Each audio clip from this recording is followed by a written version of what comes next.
Dito guys, isang panalo na lang makakabalik na ako sa Mythic. Ay! Dito napansin ko na 10 yung ban. 5 ban sa amin tapos 5 ban din sa kalaban. At ayun, bigla kong naisip na nasa Mythic bracket ako. Ibig sabihin Mythic yung kalaban at Mythic din yung mga kakampi ko. Uy, sana all! Dito nakuha ng kalaban si Hellcurt at Hayabusa. Ban si Ling at Fanny, kaya si Karina na lang yung assassin na pwede kong gamitin. Pagka-start ng game para mas lalong may thrill yung laro ay eto yung sinabi ko sa mga kakampi ko. At eto yung mga sumunod na nangyari.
Sa oras na to guys, hindi pa din ako napipitas ng kalaban.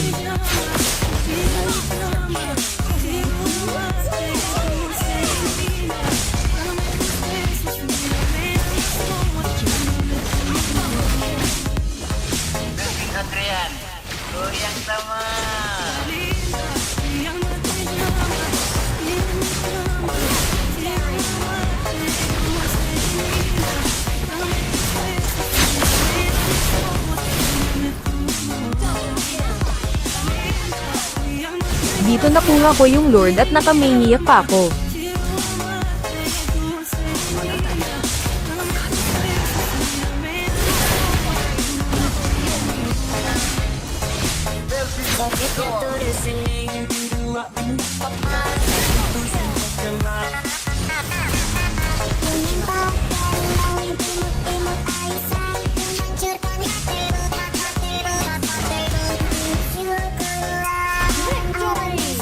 Ayun guys, hindi ako napitas ng kalaban at nakabalik na ako sa Mythic.